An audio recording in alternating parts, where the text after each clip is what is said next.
Okay, welcome everyone to HSA's International Conference, Livestock Welfare During Transport, Marketing and Slaughter. My name's Hugh Gollidge, I'm Chief Executive of HSA, and it's an absolute pleasure to welcome you all to Edinburgh today. There's something like 100 of you back in this room, which is absolutely fantastic to see lots of familiar faces and meet some new people. There's also a couple of hundred people watching online, so it's a real bonus of the pandemic that we've learned how to do hybrid events so well. So we've got a fantastic mixed audience, so welcome to everyone. It's an absolute delight to be able to do one of these conferences about a really important subject after so long not being able to get together.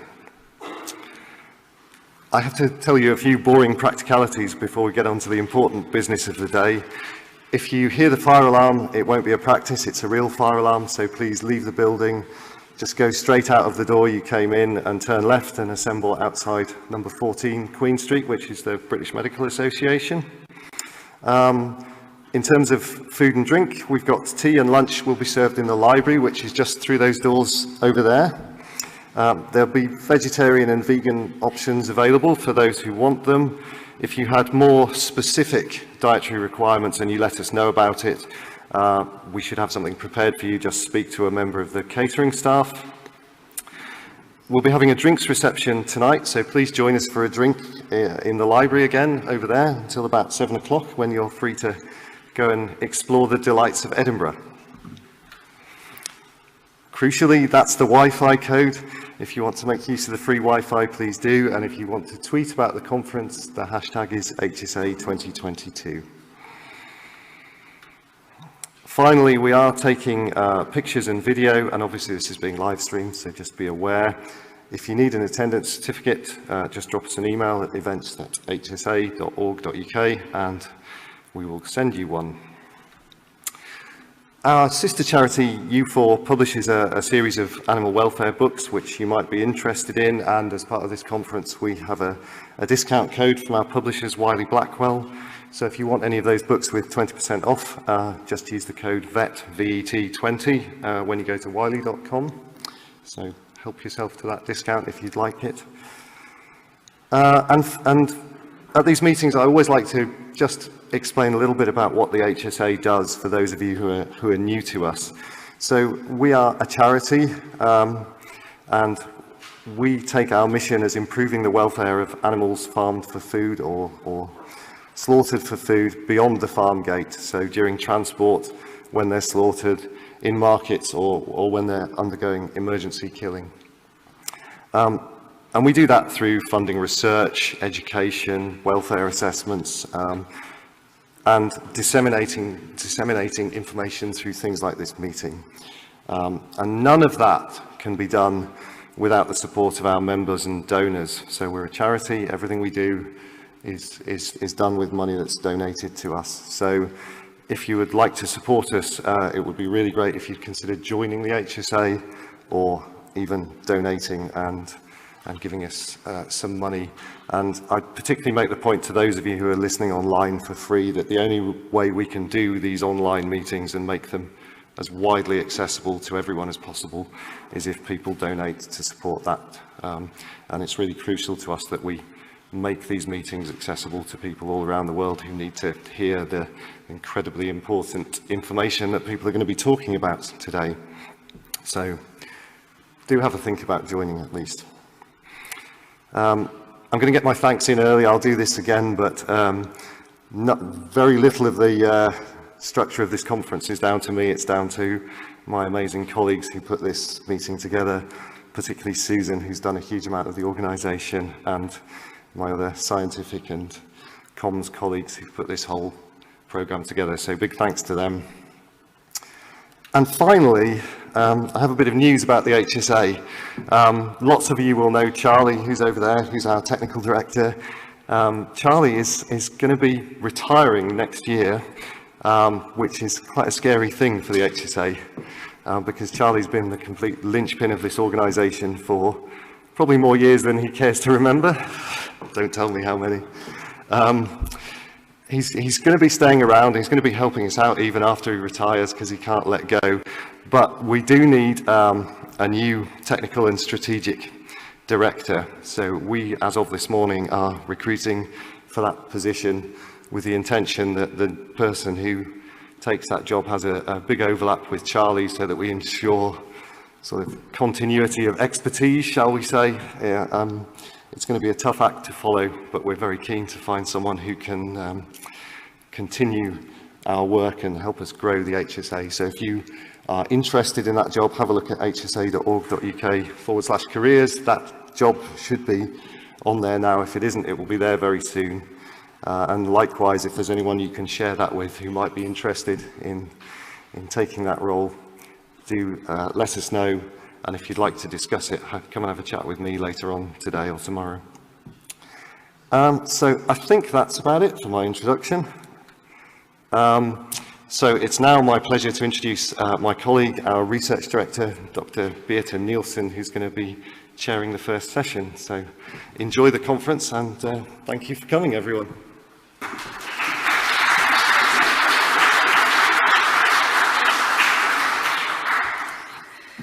Thank you, good morning. It's good to see so many people here. My name is Birte Nielsen, I'm the Research Director of HSA, and I'll be chairing this morning's session until the coffee break. And our first speaker of today is Will Jackson. Will Jackson is the Strategy Director for Beef and Lamb for the Agriculture and Horticulture Development Board, the AHDB, here in the UK. And before he came there, he worked on bridging the gaps between farmers and retailers of animal products at the Co-op and Arla Foods.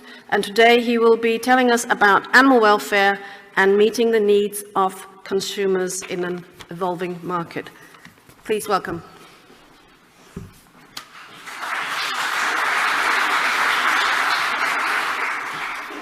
Morning, everyone. There we go. Right, we're working.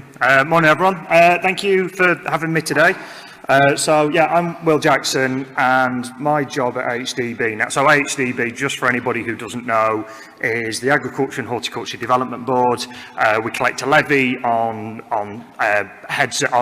kilos of animal or tons of grain that's produced in England and the rest of the UK, and basically that goes into a big pot, and we do lots of work on behalf of our levy payers, generally farmers, but also some processors post farm gate, and then we do everything from marketing through to market intelligence, which is some of the stuff I'm going to talk to you today, exports, research. So there's a wide range of things that we do.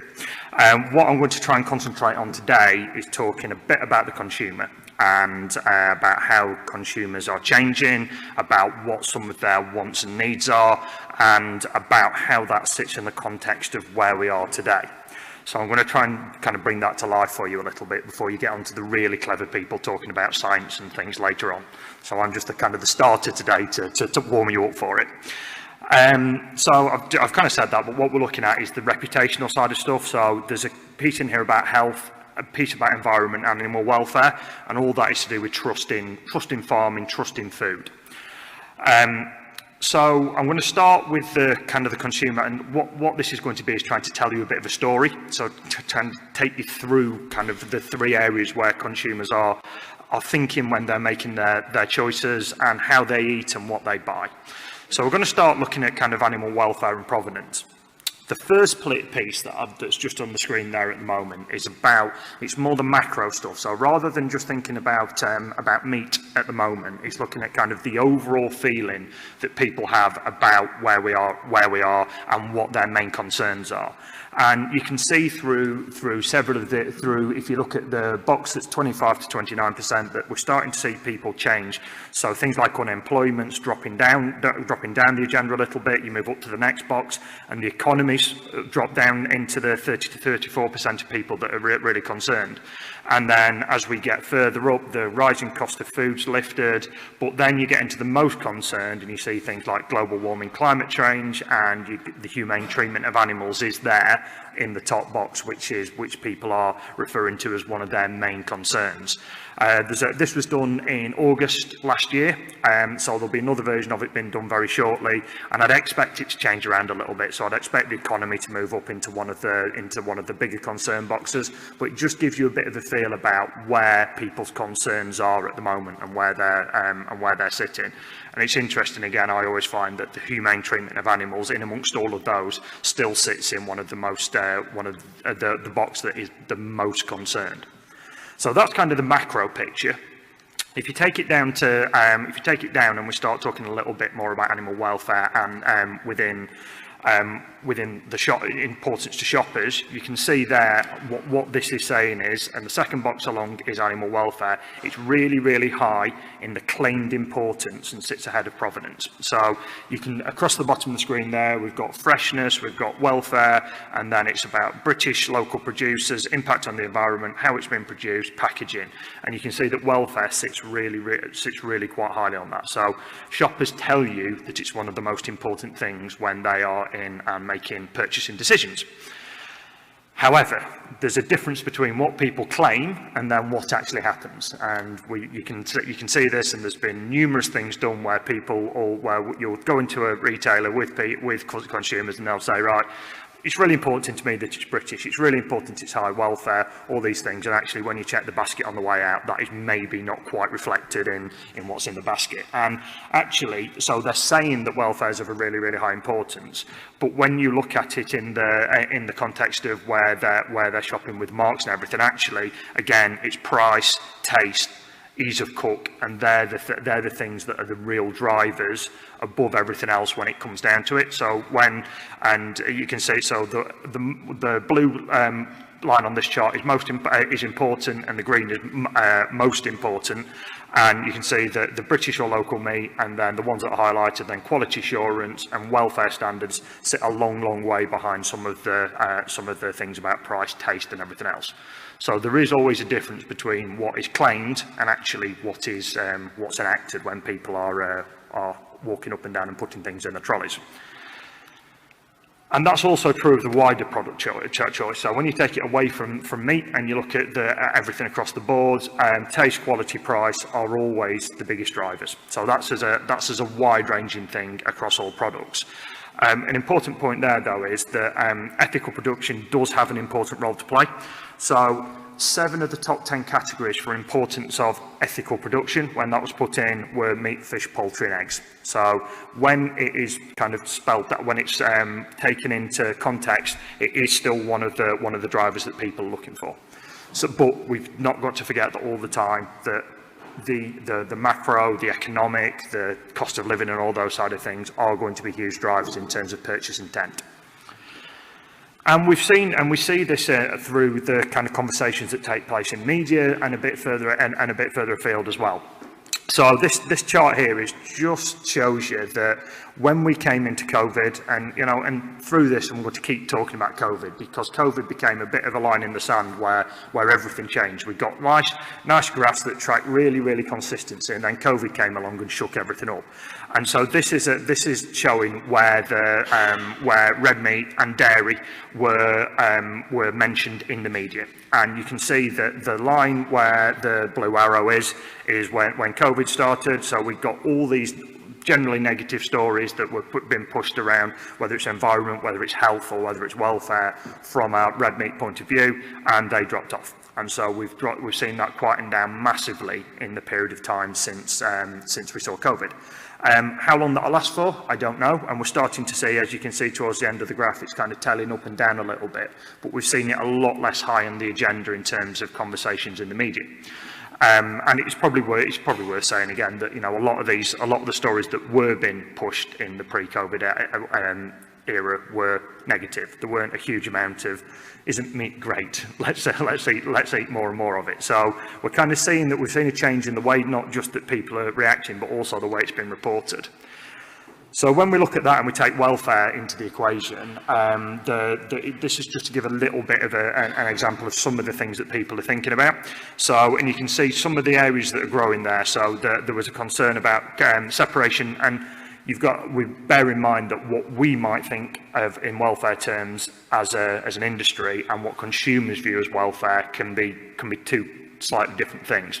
So you'll see there that calf separation has grown, and that's the biggest concern when they're thinking about meat and dairy, is separation of calves from the mothers.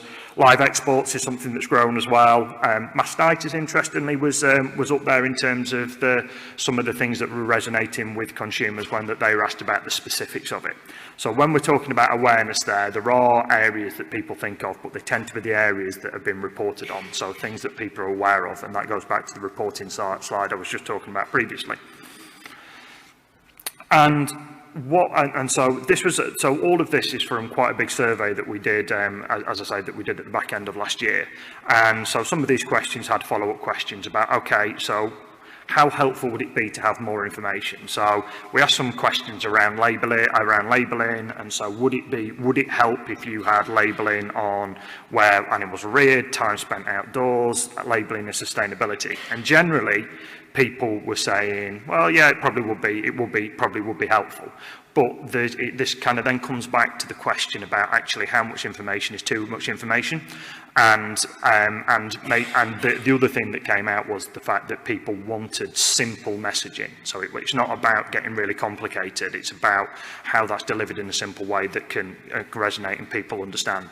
But the real push was that people wanted transparency and to understand where their food had come from and how it was produced. And you can see that the end one is that the younger consumers now are looking at ways to do this through technology. So QR codes on side of packs and going in and looking for a bit more information through that way. And that's one way to kind of keep the pack decluttered, but also provide the information. So we are seeing the young generation come through and looking more at technology and ways to be able to get more information.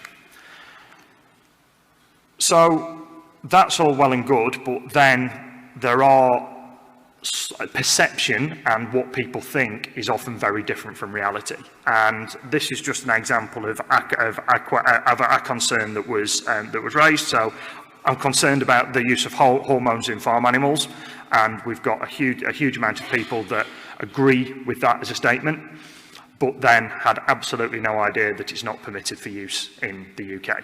And so it just goes to show that actually the perception, and this is something that we've struggled with, and everybody aware, whether it's Netflix documentaries or anything else that are painting the world stage and how animal production works on the world stage versus what happens in the UK or other areas. So it's just understanding that knowledge within the UK and within the UK consumer isn't always based on fact. It can be based on what they've seen from other areas, it can be based on what they've heard down the pub or whatever else it might be. So although these are, it's really good information that we've got, there is a question about actually understanding of how things actually work and what people's perception is.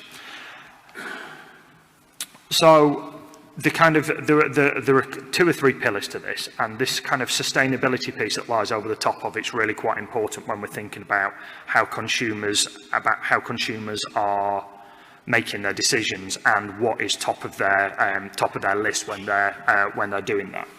And environment is obviously another really important topic at the moment, and it's something that if you turn the telly on at the moment, you will see something that basically says that that red meat is destroying the world, and that everybody needs to stop eating meat and dairy, and then everything will be fine and we'll be all right. But actually, when you go in and you start talking to consumers and you start asking them, what are your actual concerns from an environment point of view,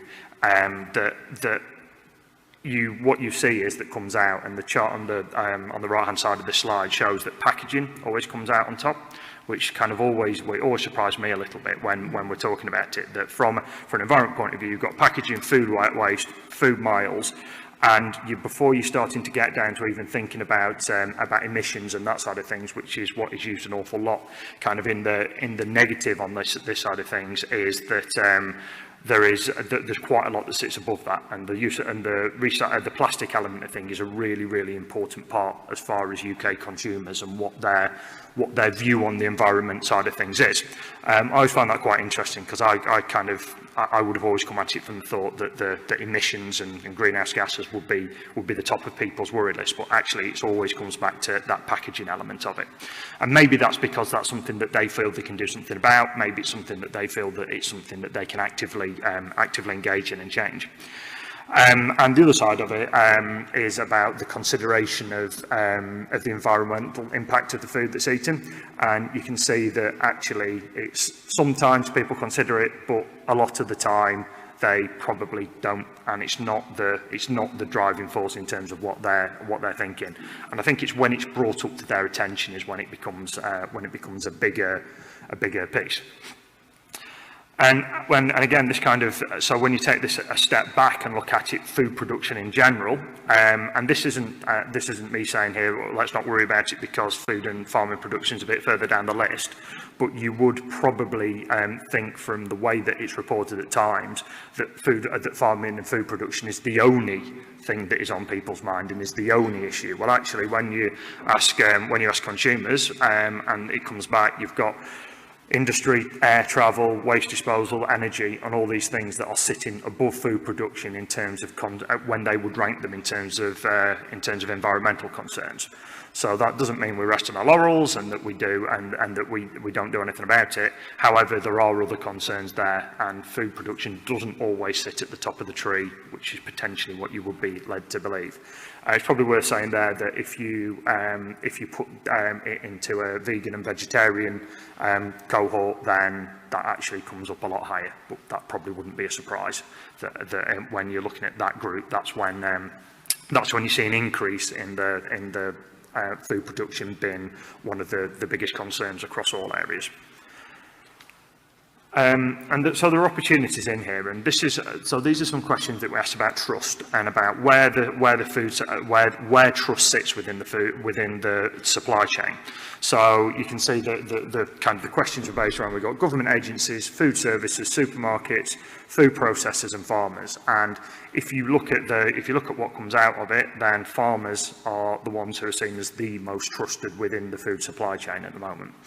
And that's an opportunity then to be able to use this and to be able to get messaging across in the right way.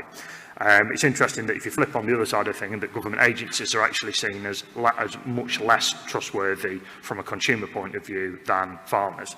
And again, if you look at the overarching messaging that comes back, that's not always the message that is painted that comes back in the media.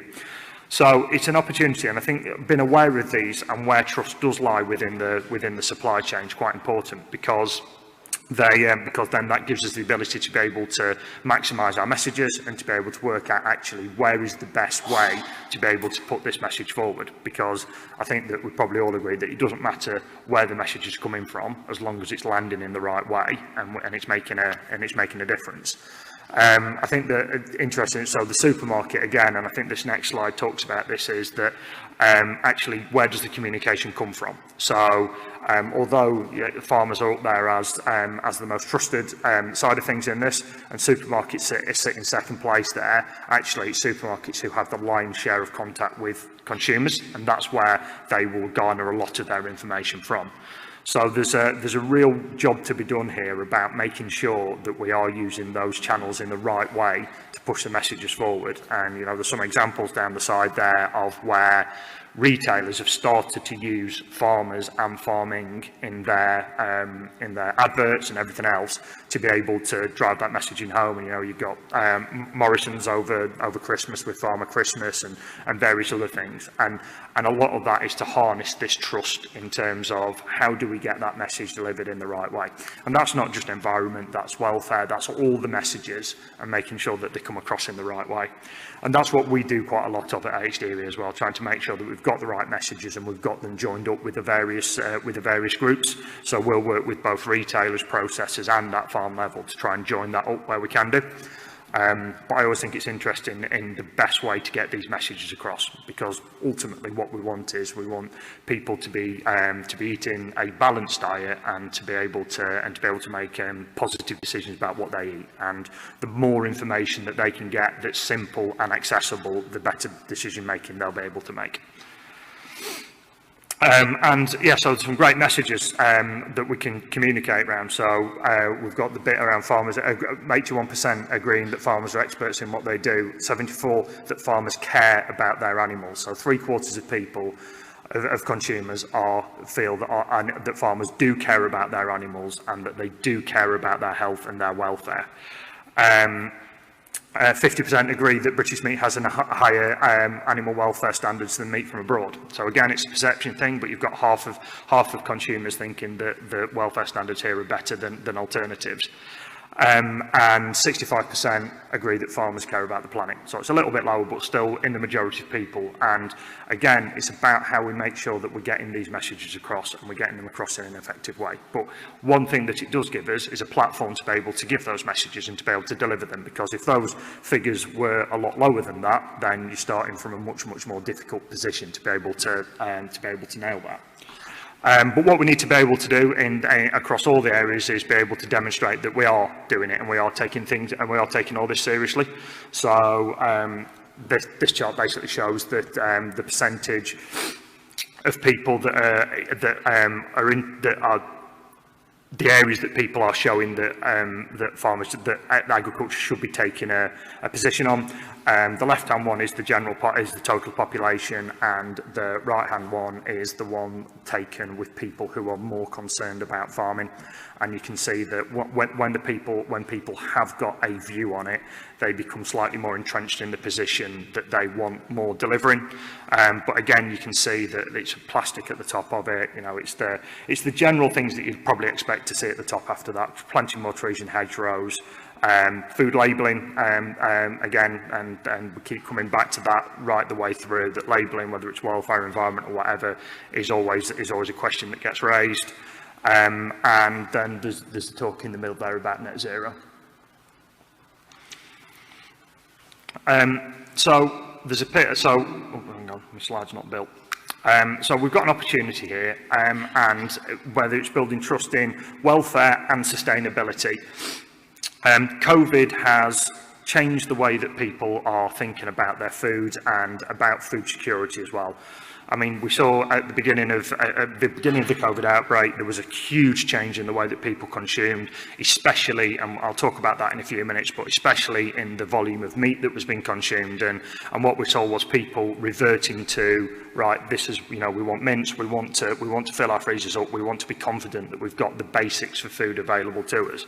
And it kind of painted a different opportunity for people to scratch cook more, to spend more time at home, to look at things in a different way. So actually what it did was give people a bit of a kind of a recoupling with food and with dealing with food, and that is a real opportunity and something that we can't really let slip away again, because it was something that was on the decline. And you know, you look across all and there's a slide in a bit that talks about this, but talks about the drop off in purchases of meat, fish and poultry.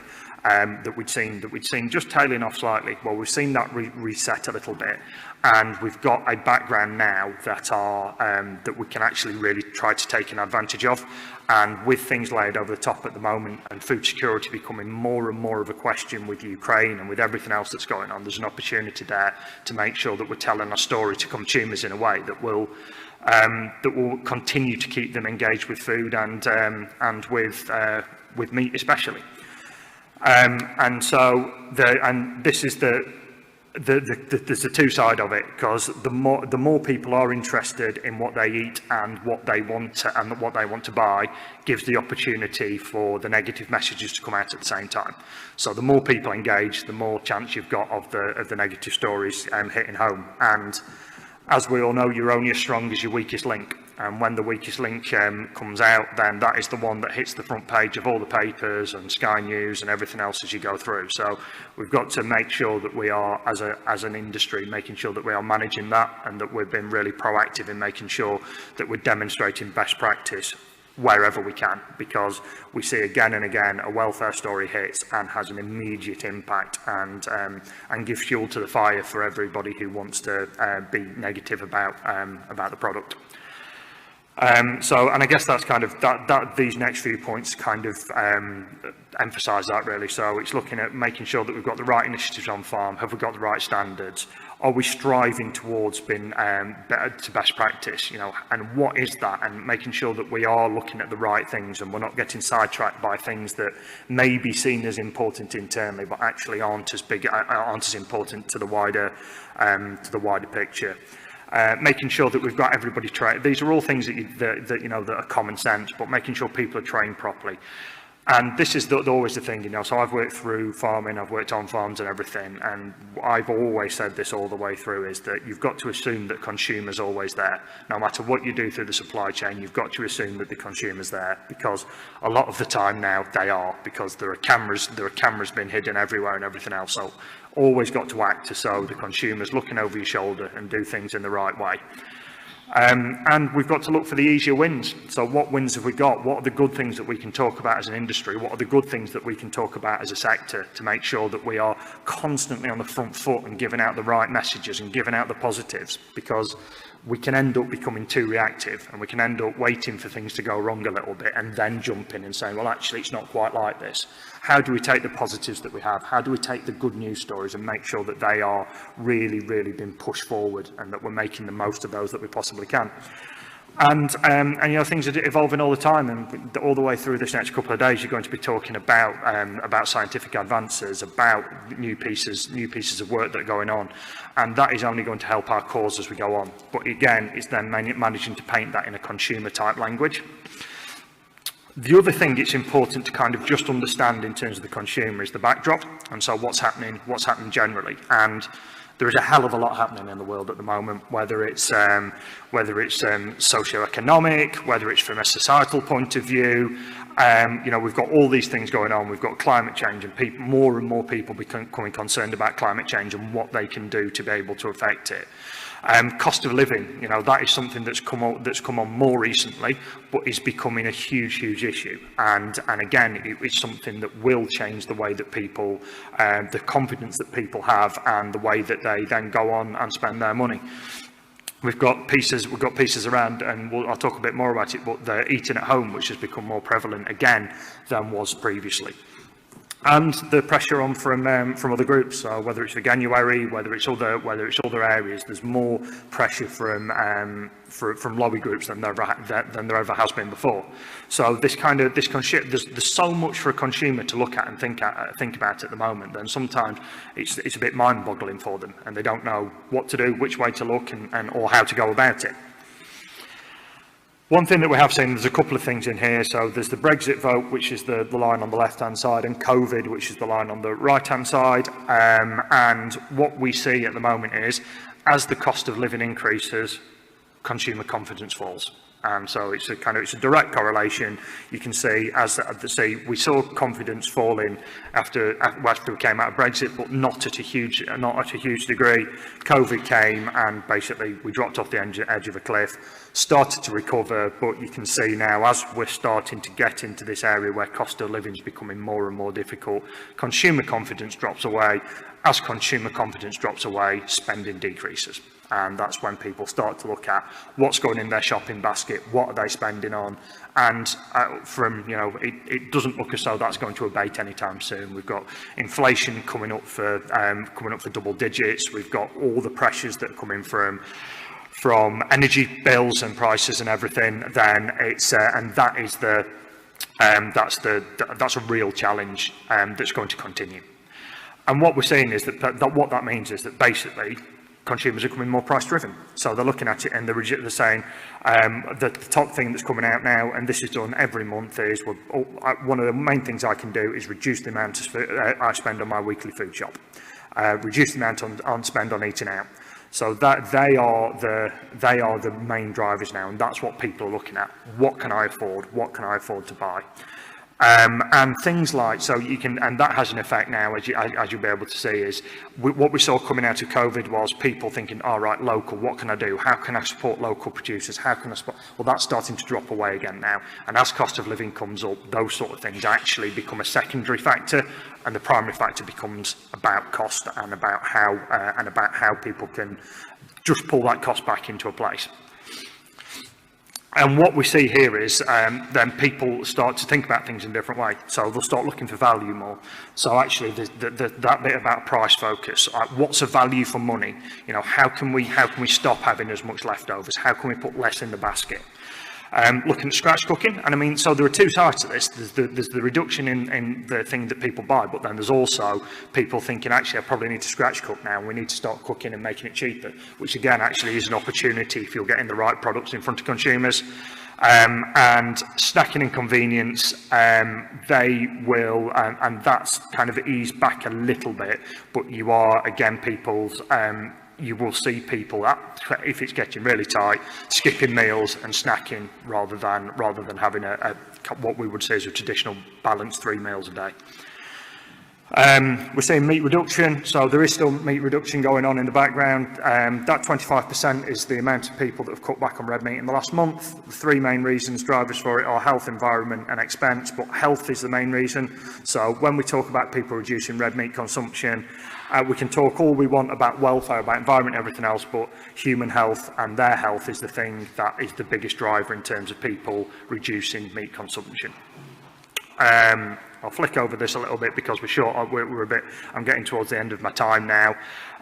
But what we're saying through this whole thing is health is really, really important. And the work that we've done at AHDB over this last while, you may have seen our We Eat Balanced campaign, which was looking at basically painting a positive picture about environment, welfare, and health within that.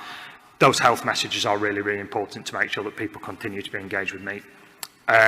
We're seeing the number of, so meat, fish and poultry does dominate the share of main meals, with 60% of main meals containing meat, fish and poultry. But what we see when we overlay that with the trends is that plant-based meals are growing at a bigger rate than meat, fish and poultry. So although it's from a much smaller base, there is a growth in plant-based meals and people switching over to that.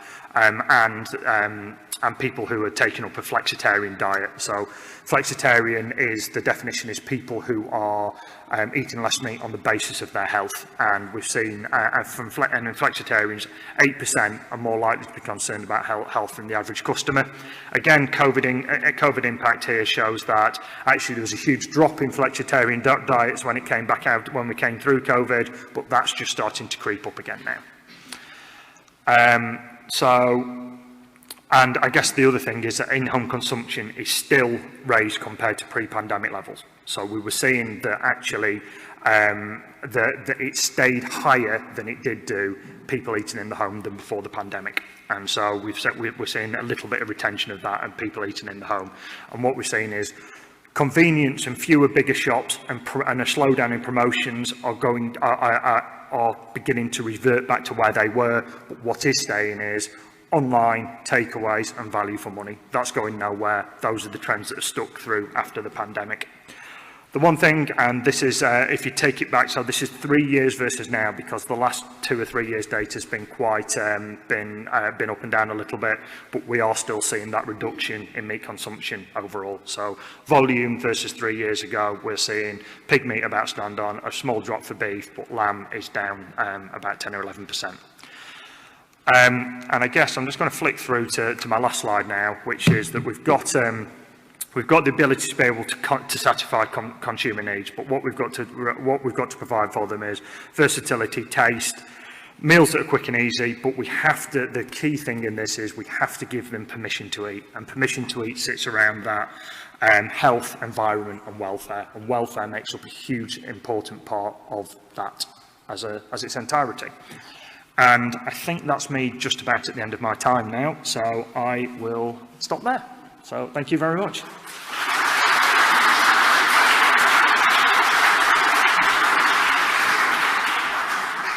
Thank you very much. we have time for a few questions. There should be a roaming mic going around. A lot of information in a short amount of time, I know, and it's early morning still. We have a question on the back there.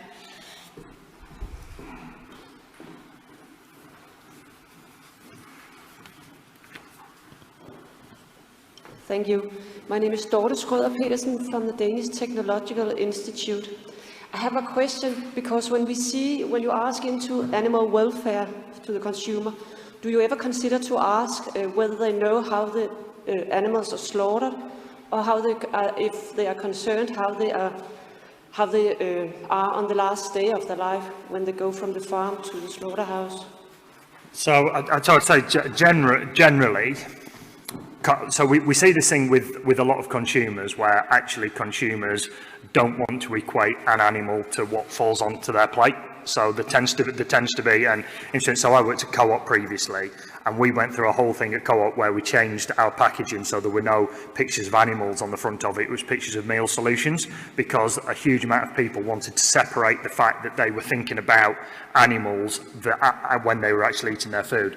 When we go into it, we've not actually gone into the detail around slaughter and around what actually happens at slaughter.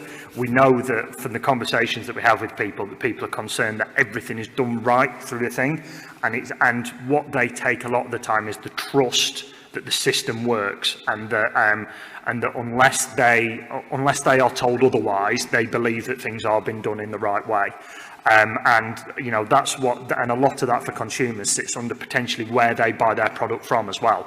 So they might go in, whether it's Tesco, Asda, whoever it is, they have a trust that will have been done in the right way, and their expectation is that will have been done right on farm, at slaughter, and then will have been, and the animal will have been looked after all the way through its life. So while we've not gone into actual questions about what do you think about slaughter and the process of it, there's an expectation that will be done in the best way possible.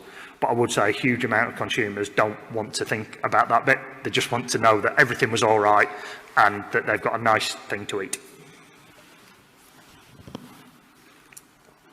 Sorry. Are there more questions for Will? We have time for one more. Yes, Charlie. Charlie Mason from the Humane Slaughter Association.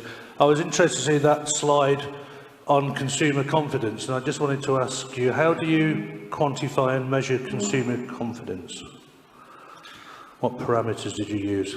It's a very good question. It's to do it. So, and I'll come back to Charlie with actually how it's broken down. But we work with Kantar, who work with the till receipts, and various other agencies to work through. I can't remember what the exact calculation on it is, but I can come back to you on that. Thank you very much. Okay. Thank you. Yes, Cheers. Thank you.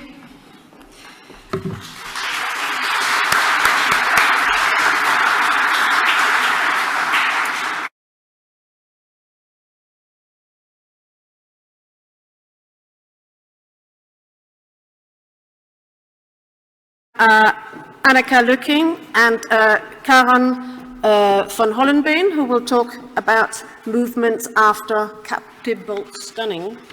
Get out of your way. Thanks. Okay, thank you for having us here today. We would like to present you our current research project, Movements After Captive Bolt Stunning in Cattle and the Relation to Possible Animal and Process-Related Impact Factors. So to the background, we observed in the last 10 years the stunning effectiveness in Germany abattoirs has improved a lot. Reasons for this are, for example, better stun boxes, modern ones with a tight head restraint, and also better and stronger stunners.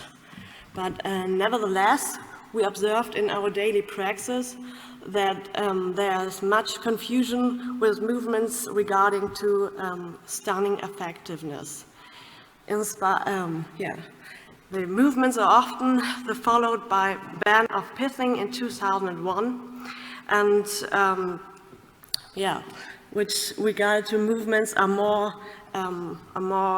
evident after stunning and cattle. So, and also in Germany we have more intensive in internal and external monitoring, and also a higher aspect in working safety. So our investigation was now to describe and categorize these movements, and also secondly to find animal process and stunning related factors. And for this we measured and collected all key parameters required by the regulation, position and direction of the shot, bolt velocity, exit length, diameter, and also the stun to stick interval. So we in 15 different study days we recorded the movements in the slaughter during slaughter with 4 different action cameras from the beginning of stunning in the stun boxes until at least the 4th minute after bleeding. And for this we also documentation the stunning effectiveness for every animal, and also the stunning position and the angle of the shot were recorded, like you can see it in the picture below. So in total 2,891 cattle were observed, and mostly of them were black Holstein, also flagged ones, crossbreeds was the most breed type. The investigation was doing routine slaughter in 5 different slaughter plants with the average line speed between 50 to 70 slaughtered cattle per hour, and an average stun to stick interval of 45 seconds. So 4 of 5 of these plants used a modern stun box with a tight head restraint, seen in the picture below. And only 1 used a loose head restraint, seen in the picture above. And 3 of 5 plants used one of these pneumatic-driven guns by Jarvis or Ever, and 2 used a cartridge-driven guns from the company Shermer. So now I want to present you our categorization of movements. First, we want to start with hind limb movements. The first one is hind limb kicking. And we distinguished here between 2 intensities. First of all, moderate, and the second is intense. And we categorize an animal as intense when the movement is shown over a time period of at least 5 seconds and with a frequency of more than 1 per second. So the next movement is stretching of the unshackled free hind limb. Here shown by a cow, a crossbreed cow, in the 3rd minute after sticking. Yeah, and this movement often occurs together with shivering, as you can see it in this video as well. The next one is bending of the free hind limb. This movement is often also seen in the end of the bleeding time, so in the 4th or 5th minute after sticking, and it's also the unshackled hind limb. And here you can see it in a German Angus bull, also during the 3rd minute after sticking in the bleeding period. So the next is a combination of hind limb and body movement. We call it twitching. So more than 1 hind limb has to be involved. Also forelimbs can be involved, and the body is involved too. And we also distinguished here between 2 intensities, moderate and intense. So this is an example of a bull showing this twitching during hoisting. It also can be extended, the stun to stick interval, as you see. So the next one is body movement. So first of all, and then there's another body movement when the body arched ventrally, here also shown by Heather, directly after the chest stick in the 1st minute of bleeding. So the spine is coming convex. So then we have forelimb movements. First of all, when the forelimbs get lifted up in a stretched state, here shown by a bull, also in the 1st minute of bleeding. And here together with another movement with kicking, as you can see it. So, and here both forelimbs are involved simultaneously.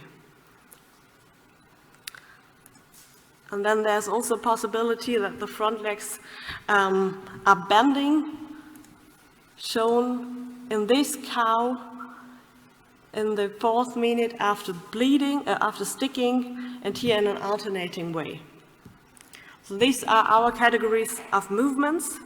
And now I want to show you the distribution of movements categories by process intervals.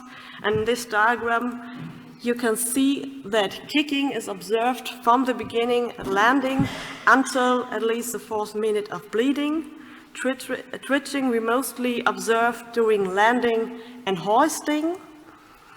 Stretching of the hind limb is mostly seen during the 1st minute of bleeding and also in the end, in the 4th minute of bleeding. Arching sideways we see mostly during hoisting, as you can see in the video before. And arching ventrally goes often together with the chest stick. So in the forelimb movements are mostly seen during the bleeding interval.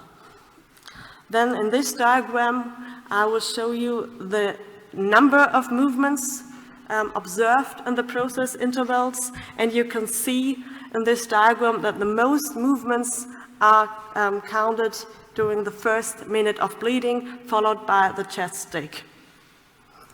So now I come to the animal-related factors, bulls, heifers, and cows. And in this diagram, we can see that only 19% of bulls show any movement during a landing position. In comparison to the females, especially nearly 50% of cows shows at least one movement during landing, and it looks very similar during hoisting. In comparison to sticking and also bleeding, and here something changed, so cows show less movements than bulls or heifers during sticking and bleeding. And now it goes to my colleague. So I have only 3 slides left. Statistics was done by mixed model ANOVA and decision trees, and we found increasing effects of on movement frequency and intensity for cows at landing, for Black Holstein breeds, and for Limousin, Charolais, and German Angus. Market deviation in position of and angel of the captive bull were rare, but we found indications for increasing effects on movements. Decreasing effects for increased slaughter weight and brown Swiss and flecked, and regarding the key parameters, cattle moved more and more intensely if shot by cartridge-driven guns. Bolt extension length had a slightly decreasing effect, whereas bolt velocity possibly increased. Stunning effectiveness would be of interest. We have a 3-step evaluation scheme. Doubtful is first sites like nystagmus and eyeball rotation. Not okay is not awake, but an increased risk for awakening. And we had only very small numbers of 9 doubtful and 10 not okay in nearly 3,000 cattle. So we could only assume the possible reasons. I will nevertheless give you some numbers. So more signs with cartridge stunned animals and more signs with loose head restraint. Of course, there can be some confounding, so no statistics on these small numbers. And in individual cases, we could draw back the reduced stunning effectiveness to a lack of kinetic energy, like a captive bolt to not strong enough, or reduced shooting accuracy, of course. But we had also very high deviations in shooting angle and position and no reduced stunning effectiveness, and minor deviations like an angle didn't lead necessarily to reduced stunning effectiveness. You see here 700 animals with minor deviations in shooting position and angle and only 10 not okay. So also correlations between stunning effectiveness and movements were not possible with these small numbers. So we have, I think, for the first time categorized these movements, and Anika has done a lot of video work on this, which are shown a very high percentage of cattle, perfectly stunned cattle. So if you want to look at these with artificial intelligence, you can't look at the movements, you have to look at other signs of brainstem. So up to 8 minutes after sticking, these movements were shown. Some impact factors like breed, slaughter weight, and bolt extension lengths already identified, and different patterns in the sex groups. So the cows at landing, they show these very intensive movements, and this is an issue of working safety. So again, no correlation between these movements and sign of reduced stunning effectiveness, and there has to be a clear communication on this issue, especially with the video surveillance. And at last, with the modern stunners and restraining, we can tolerate slight deviation in position of angle of the bolts. So I want to acknowledge all our team, and especially Anika, the involved cattle slaughter plants, the supply industry involved, and the PTB Braunschweig, who helped us with the measurements of the bolt velocities. And thank you for your attention.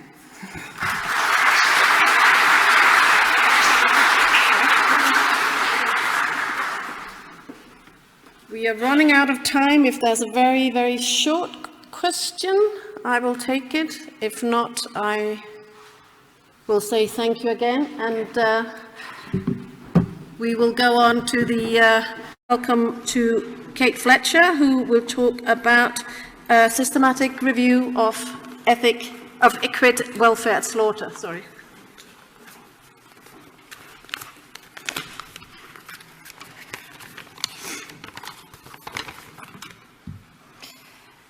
Thanks very much to HSA for the opportunity to present today. This is the first step of my PhD, which looks overall at equid welfare at slaughter. Just a little bit of background about equid slaughter, because it's not as commonly understood as other livestock. Millions of equids are slaughtered every year, and that can be for a variety of reasons. Firstly, potentially the end of their working or production life, wastage from the racing industry, and sometimes rounds up of semi-feral or feral horses as part of land management. However, there's very limited scientific research into what their welfare at slaughter looks like, especially in comparison to other livestock species. We're aware that there's difficulties assessing welfare at each stage, but we don't have a clear picture of what that looks like from throughout the slaughter process. And currently there's a lack of appropriate species-specific guidance or legislation, because most of this guidance legislation is designed for other species that are being slaughtered rather than equids. So just briefly looking at what does exist, overarching on an international basis, we've got the OIE Terrestrial Animal Health Code in Chapter 7.5. One of the key gaps in this is that donkeys aren't currently included in this chapter, so there's no guidance specifically for donkeys. And although horses are, they are different species, so they have different species-specific needs, which need to be considered when it comes to their slaughter. In the EU and the UK, we have Council Regulation 1099/2009, and under the umbrella of that, we've got WATOC. However, even in Europe, and especially outside Europe, we're aware that compliance and enforcement with these regulations is an issue. So the aim of this systematic review, it was split into two objectives, and these are written up as two different papers, with the first objective, which was the systematic review of existing scientific literature itself, having just been published in Livestock Science.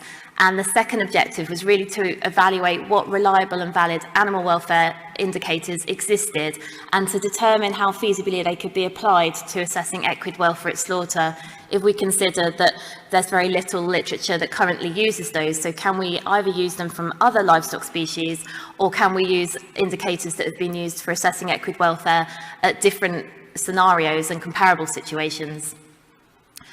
So we looked at 4 different databases, and it generated a very high number of results. And there was very strict exclusion and inclusion criteria in terms of the relevance.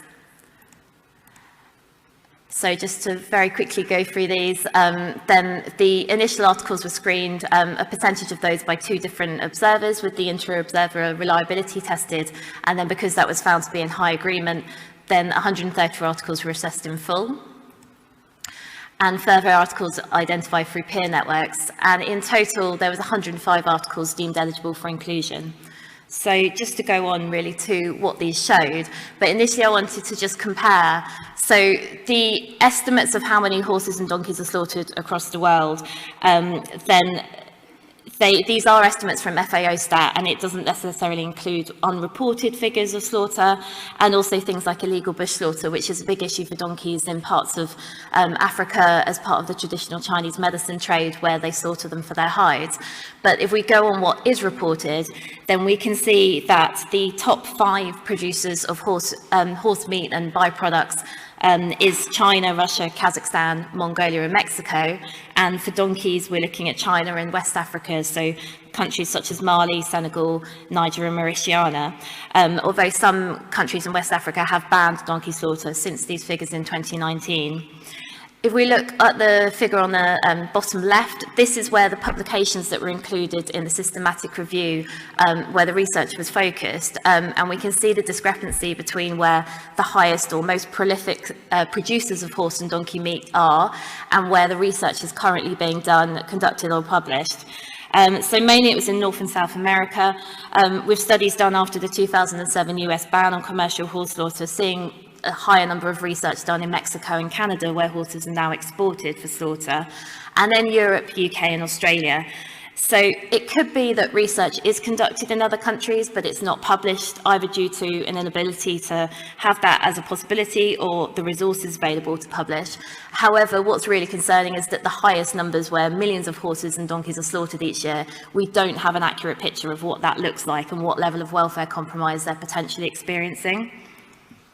So just to talk about what existing research, so the existing articles that were included in the systematic review, and they're broken down according to species. Other species were included only if they were deemed directly applicable or relevant to equids, and this really focused on livestock such as cattle and sheep, a couple of studies looking at other prey species such as deer, and just looking at what the findings or what the methodology used in those studies, whether that could be applied to research looking at equid welfare at slaughter. One of the key findings was there was no published scientific research on donkey slaughter. So again, considering that an estimated at least 5 million donkeys are slaughtered across the world each year, we have no published research looking at what that displays. So that's a key concerning gap. And also no published articles from lower income countries, where we're again aware that hundreds of thousands of donkeys and horses are slaughtered each year, but the research tended to focus on higher income countries, probably due to more resources and more opportunities for research to be conducted. They tended to be split between ante-mortem and post-mortem, and mainly focusing on horses. Most equids, sorry, just go back there. So most equids horse research focused on transport slaughter rather than actually from the time they arrive at the abattoir itself. And so moving on to the welfare indicators, you can see that these are categorized according to the 5 domains model. Now, this was chosen really to try and consider each stage of the slaughter process from the animal's perspective, and looking at them from both a physical and mental point of view, from the experiences that they have in the slaughterhouse itself. These were broken down onto type of indicators, so animal-based, whether they were physiological or pathophysiological, or whether they were resource-based.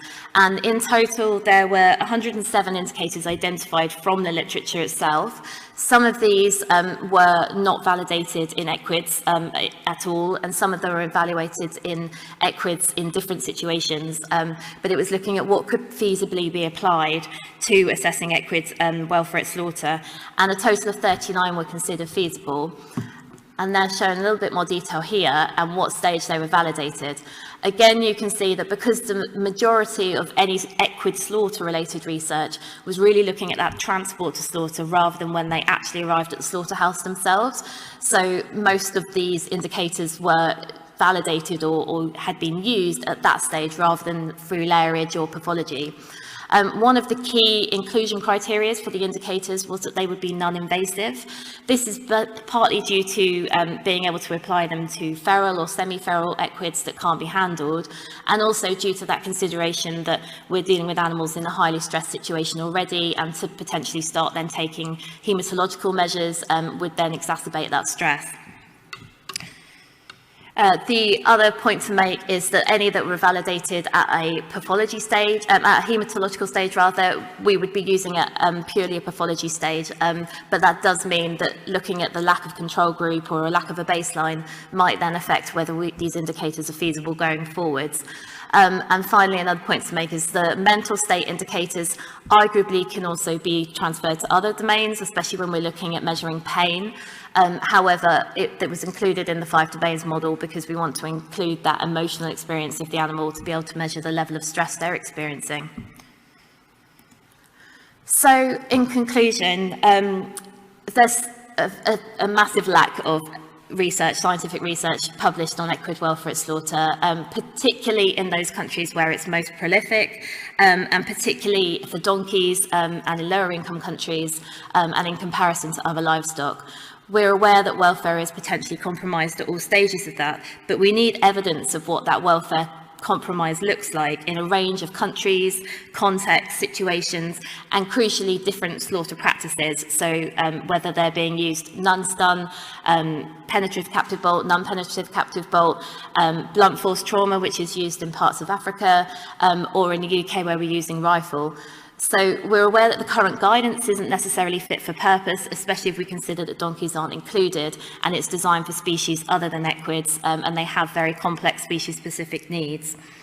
But what we can do with the results of this systematic review is use this research to then inform the direction we want to take, and also to help us design protocols going forward that are species-specific. For the remainder of my PhD, we'll be looking at equids being slaughtered in a variety of different contexts, countries, and using different practices. And just to end by acknowledging, firstly, World Horse Welfare, who are funding this research, and my supervisors, Dr. Troy Gibson, Dr. Georgina Lemon, Dr. Andy Grist, and Dr. Barbara Padalino. And any questions?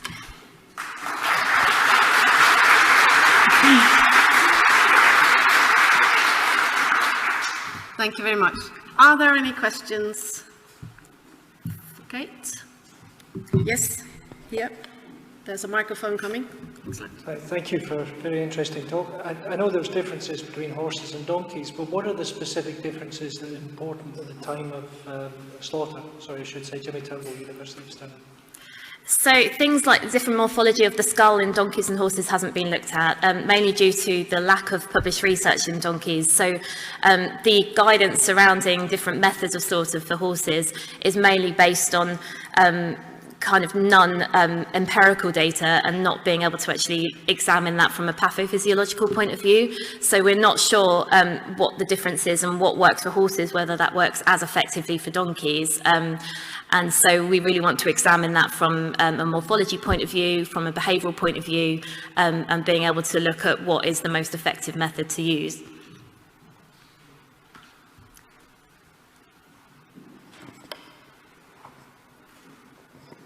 Nilantha from Harvard University. I just want to ask about the literature search. There are a lot of grey literature. So how you tackle this one with that? Because did you find any interesting articles or anything that a technical report or anything like that? Thank you. Yes, so we did include grey literature in the search, and actually we included the only research we could find into donkey slaughter was a couple of reports, either from NGOs or conference abstracts relating to donkey slaughter, but these weren't published in the wider literature. And we included grey literature in terms of government reports and things like that, but there was very little in that area alongside obviously what was published scientifically. I have a question. I was struck by the complete lack of overlap between where slaughter of equids is actually taking place and where scientific papers are published. Why is that, and what can we do to change it? So I think it's likely due to a lack of resources or availability for doing the research potentially, and also transparency. So we're aware that certainly as we're looking to get into countries to do research, then there are fraught with difficulties in terms of accessing countries like China, and then being quite transparent in what they're doing.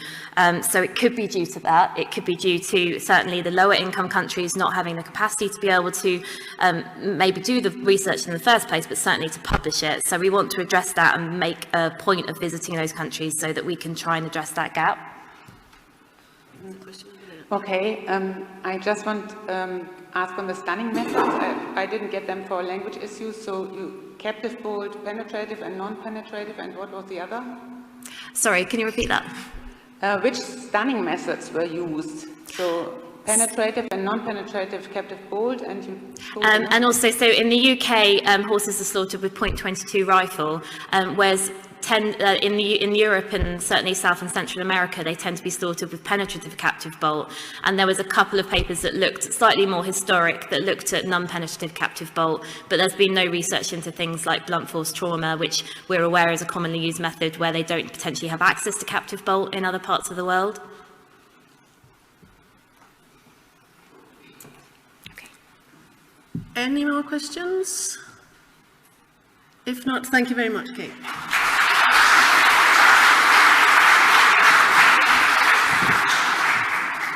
And before we let you go to get some coffee, we have one more talk, another change of species. We are now onto poultry, and it is Alexandra Contreras-Jodar from Spain who will talk about inter-observer repeatability. Good morning, everyone. I would like to present myself. I'm Alexandra Contreras-Jodar. I work at the European Reference Center for Poultry and Other Small Farm Animals in Spain. And I would like to tell you that I'm so pleased to be here with you and being chosen for an oral presentation. Thank you.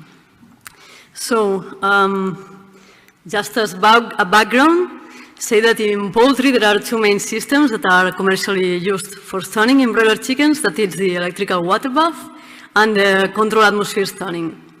In the European Union, the water bath stunning is still the most used method, and not only for proportion of slaughterhouses, but also for proportion of slaughtered chickens. These are data from 2021. As you may know, the water bath stunning was intended to induce unconsciousness until death, but it's not always effective. So I guess this is one of the reasons that in regulation 1099-209, it says that the state of consciousness must be monitored at the exit of the water bath and the animals do not regain consciousness before death. So, also says that ineffectively stunned birds can be restunned using backup methods to avoid them unnecessary pain, stress, and suffering. Well, this is an interpretation of several articles within the regulation. So, how to evaluate the state of consciousness in poultry? We all know that the electroencephalogram is the most valid method, but I think that you agree that it's not feasible under commercial conditions. So we should rely on animal-based indicators that are correlated with the electrical brain activity. There are many indicators. There are a bunch of indicators, but to be relevant should meet three requirements that are: they should be valid, they should be feasible, and they should be repeatable. So the EFSA says that these indicators should be evaluated in two stages of the slaughter line. First, after the water bath tunnel, but before neck cutting. This is the stage 1, before bleeding. And from neck cutting to the end, to the scalding tank. This is during bleeding. EFSA did a wonderful job in 2013. They took this bunch of indicators and classified them according to the feasibility and sensitivity. Sensitivity means the percentage of conscious animals that were truly conscious. So from this bunch of indicators, they ranked them according to sensitivity and feasibility, and they did this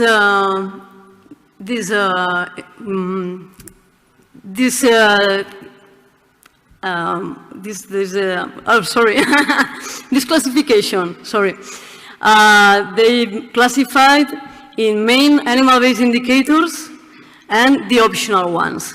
The main were before bleeding, tonic seizures, breathing, and spontaneous blinking. On the right column, you can see the risk of consciousness, absence of tonic seizure, presence of breathing, and presence of spontaneous blinking. Then we have optional, that are corneal and palpebral reflex and vocalizations. Same for during bleeding, that we can find wing flapping, breathing, corneal and palpebral reflex, spontaneous swallowing, and head shaking. If we find presence of this one, we should apply intervention. It means backup stunning. So we said that we know the feasibility and the validity, but we don't know the repeatability. So this study tried to identify the refined and validated animal-based indicators with good level of repeatability that can be used for the assessment of the state of consciousness to ensure consistency of controls in commercial slaughterhouses. So the specific objectives were assess the inter-observer repeatability of the most valid and feasible animal-based indicators, and elucidate the correlation among the outcomes of consciousness of the aves. This is because sometimes in the same animal you can see more than one indicator of consciousness.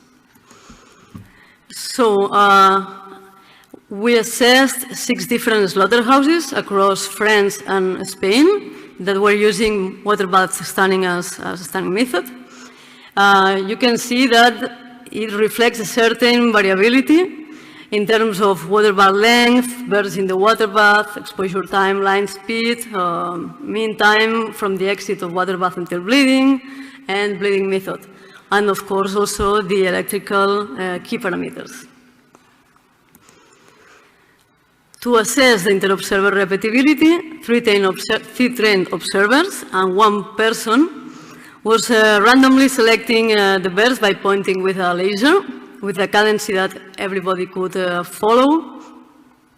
The position of the observers were in 2 different places of the slaughter line, stage 1 before bleeding and the stage 2 during bleeding. But in the stage 2, the evaluators were placed approximately 10 seconds after severing the carotids during 3 to 6 seconds.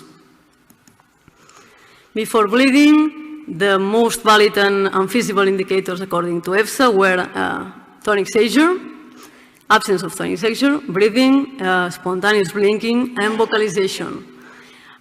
This illustration shows the description of the indicators, and also the arrows shows where to address the attention on the chicken's body. Similarly, during bleeding, the indicators were presence of wing flapping, breathing, head shaking, and spontaneous swallowing.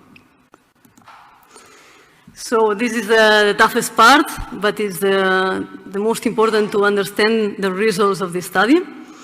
The inter-observer repeatability of these indicators were evaluated according to 2 values. The first one was the crude proportion of agreement, that it means the percentage of agreement between the 3 observers. But this value can be misleading because it doesn't take into account the scores that the observers assigned to chance. So that's why the Fleisch kappa overcome this issue. This means the degree to which the observed proportion of agreement among observers exceeds what would be expected if all observers scored the animal-based indicators completely randomly. So this value ranges from -1 to 1, where -1 means perfect disagreement, so we don't want this, and 1 perfect agreement. So according to Fleisch, the authors and the colleagues in 2003, they classified the kappa in 3 terms. Excellent agreement beyond chance, when kappa is greater than 0.75, fair to good, when kappa is between 0.40 and 0.75, and poor agreement when kappa is below 0.40. The advantage of kappa is that it's a standardized value that can be valid for every studies. The problem is that sometimes when there is insufficient scoring variation, it means that you don't know any indicator of consciousness, kappa cannot be computed, or if you see just few, kappa is close to 0. So when indicators were seen more than one in the same animal, we try to show it through a Venn diagram to see the correlations. And also we made a heat map. This is results regarding before bleeding assessment. You can find that, for example, vocalization is the most repeatable indicator. 100% of the observers agreed. But kappa interpretation, we don't have a value because it was an insufficient scoring variation. Spontaneous blinking had high repeatability, but the kappa interpretation is poor. It means that spontaneous blinking is hardly ever observed. So breathing and tonic seizure had also good repeatability and a good kappa interpretation. It means that sometimes appeared, and when appeared, the observers agreed. Here are the summary, and the green square show that we took these two at the moment, okay? And the other ones are filtered out. Regarding during bleeding, we can see that spontaneous swallowing was the most repeatable indicator, but the kappa interpretation was poor. It means that we do not see much spontaneous swallowing, and when we see it, we don't agree. That's why we take wing flapping, breathing, and head shaking, because they had a high percentage of agreement and a good kappa value. When we see before bleeding the Venn diagram, we see that many animals from 2,608 animals showed absence of tonic seizure, but when they showed absence of tonic seizure, they were not breathing, they were not vocalizing, they were not blinking. So I guess that tonic seizure is a good indicator under laboratory conditions, but not under commercial conditions, probably because most of the animals had tonic seizure when they were in the water bath, and you cannot see afterwards. So it's difficult to rely on absence of tonic seizures to measure consciousness.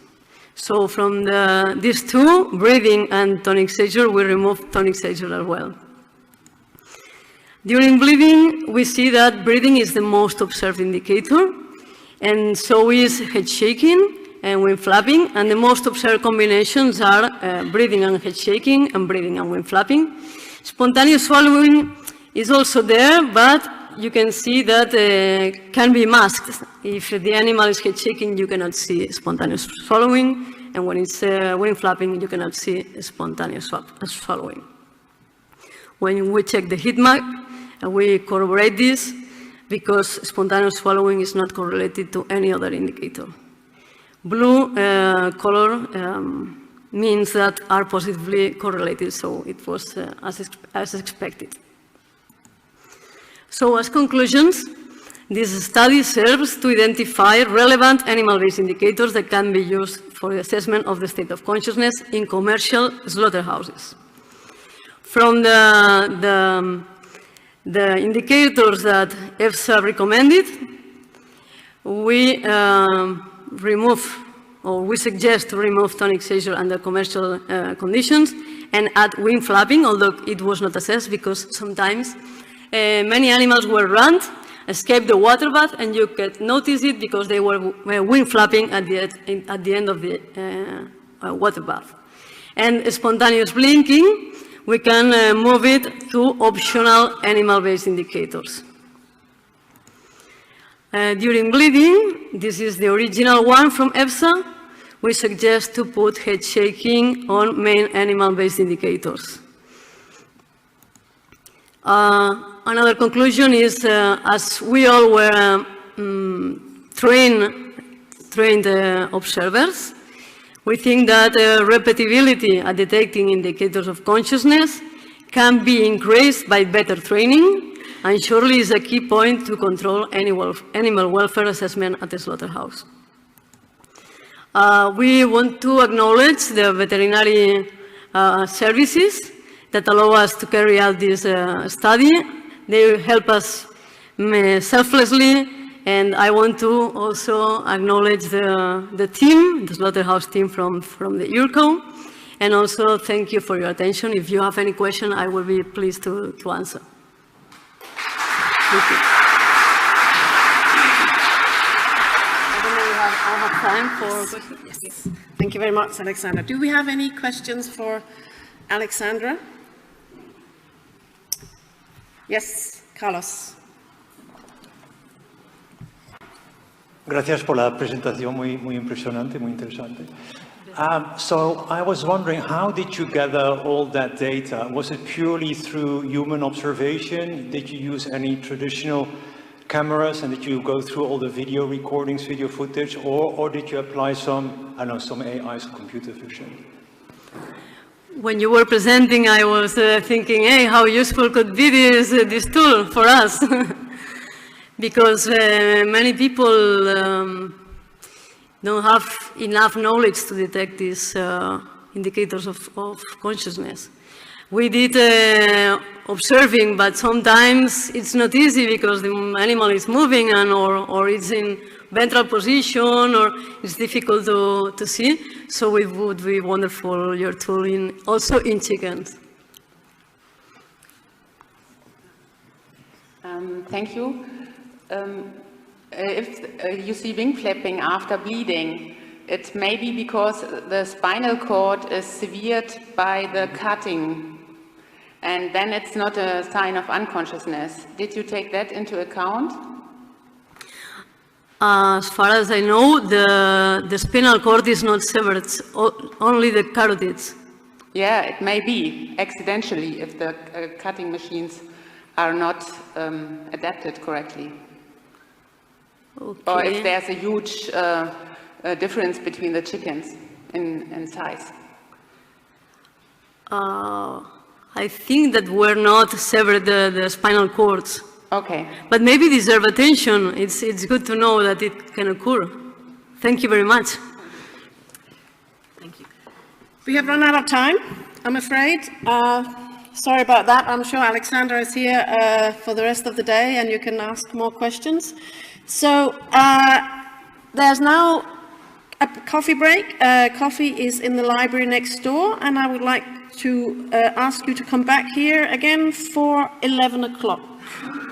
Thank you very much.